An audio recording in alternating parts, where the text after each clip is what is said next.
Hi and welcome to the Father Hussain YouTube channel and also welcome to the Linear Algebra course. Math Behind Artificial Intelligence में हम linear algebra पढ़ रहे हैं और वो तमाम टॉपिक्स जो कि मशीन लर्निंग, डीप लर्निंग या एक डेटा साइंटिस्ट के लिए इंपॉर्टेंट हो सकते हैं, वो तमाम टॉपिक्स थ्योरेटिकली और प्रैक्टिकली जाना जा रहा है। इस सेशन पर हम जानेंगे कि लीनियर ट्रांसफॉर्मेशन क्या है और वो किस तरह से इन्वॉल्व है कंप्यूटर विजन में या फिर मशीन लर्निंग के अंदर। तो वीडियो को फर्दर स्टार्ट करने से पहले मैं बताता चलूँ कि इससे रिलेटेड प्रीवियसली जितनी वीडियो हैं वो मेरे यूट्यूब चैनल पर मौजूद है। आप फादर हुसैन CS से यूट्यूब पर सर्च करके मेरे यूट्यूब चैनल के प्लेलिस्ट पर आएंगे और यहाँ पर डिफरेंट डिसिप्लिन की वीडियोस सेपरेट प्लेलिस्ट के साथ मौजूद है। विद ईज आप इन्हें वॉच कर सकते हैं। इसके अलावा इसमें इस्तेमाल होने वाले content related material freely available है मेरे ब्लॉग fahadhusaincs blogspot.com पर, जहां पर आके ये तमाम चीज़ें आप फ्रीली डाउनलोड कर सकते हैं। लिहाजा अगर आप मेरे चैनल पर नए हो और चैनल को सब्सक्राइब नहीं किया तो चैनल को जरूर सब्सक्राइब करें ताकि अपकमिंग वीडियोस के हवाले से आपको बर वक्त जानकारी मिले, उसी तरह की नई चीज़ें बर वक्त आप आसानी के साथ सीख सकें। साथ ही साथ आप मेरे ब्लॉग fahadhusaincs blogspot.com पर भी मुझे फॉलो कर सकते हैं ताकि जब भी यहाँ पर कोड या फिर PPT स्लाइड जो है अपलोड की जा रही है उस हवाले से आपको बर वक्त इन्फॉर्मेशन मिलती है। तो लीनियर ट्रांसफॉर्मेशन को सबसे पहले हम कुछ प्रैक्टिकल एग्जाम्पल के तहत समझते हैं, उसके बाद कुछ उसके फॉर्मल डेफिनेशन को देखेंगे और फिर फॉर्मूले को समझेंगे कि ये किस तरह से ट्रांसफॉर्म हो रहा होता है। फॉर एग्जाम्पल हमारे पास एक 3D प्लॉट है जिसमें x एक्सेस, y एक्सेस और z एक्सेस मौजूद है। मैं इसे x1, x2 और x3 कह सकता हूँ, जस्ट x2। इसमें कुछ वेक्टर है जिसकी 3 डायमेंशन वैल्यू होगी, तो मैं यहाँ पर x, y और z लिख रहा हूँ। इसी तरह ये वेक्टर एक और हो सकता है जो कुछ इस तरह से ट्रांसफॉर्म हो, इसकी भी x, y और z वैल्यू होगी। तो इस वक्त जो ग्राफ है, इस ग्राफ में जो हमारा वेक्टर स्पेस है वो 3 डायमेंशन पर है और हम इसे कन्वर्ट या ट्रांसफॉर्म करना चाहते हैं वेक्टर स्पेस 2 में, यानी 2 डायमेंशन पे। तो ये कुछ ट्रांसफॉर्म होने के बाद कुछ यूं आ सकता है या फिर सेकंड वेक्टर यूं आ सकता है। तो इस एग्जाम्पल में हमने एक 3D वेक्टर स्पेस वैल्यूज को ट्रांसफॉर्म किया R2 के अंदर।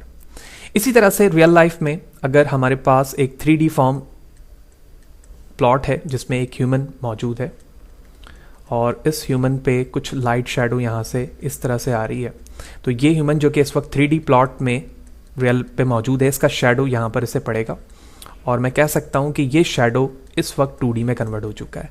तो विच मीन जो ह्यूमन इमेज यहाँ पर शैडो के फॉर्म पर आ रही है वो ट्रांसफॉर्म हो गई 3D से 2D के अंदर, ट्रांसफॉर्म या फिर कन्वर्ट।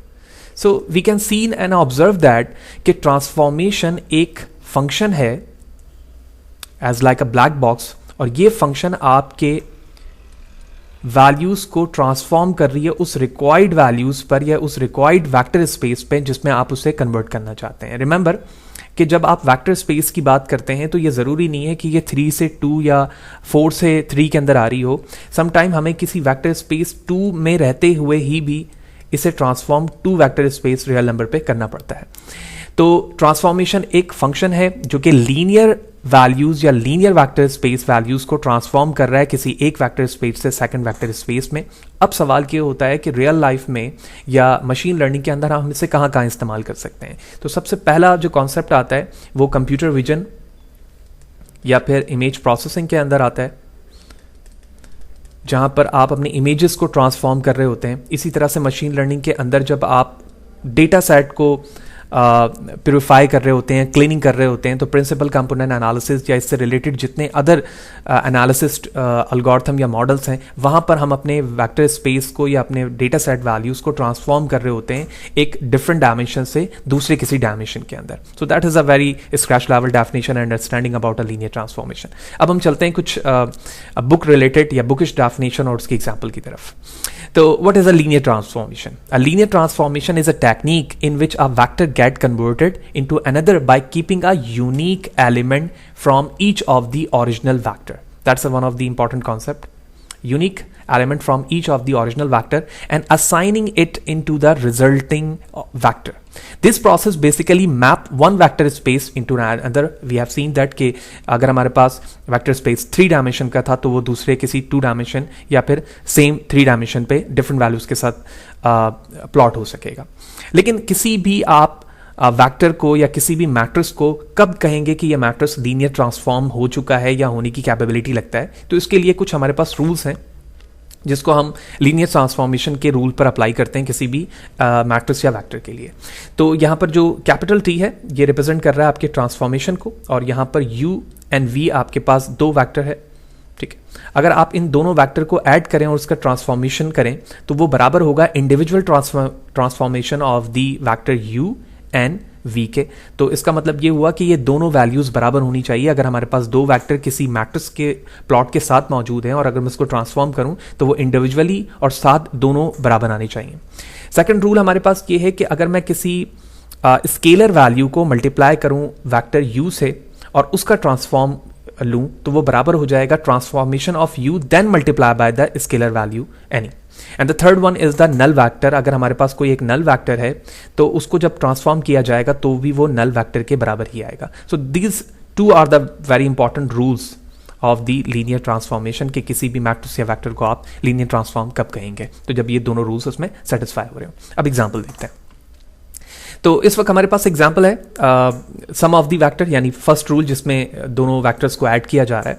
तो sum of the vector if we apply the transformation to the sum of the two vectors we get the same result if apply the transformation of the each vector separately.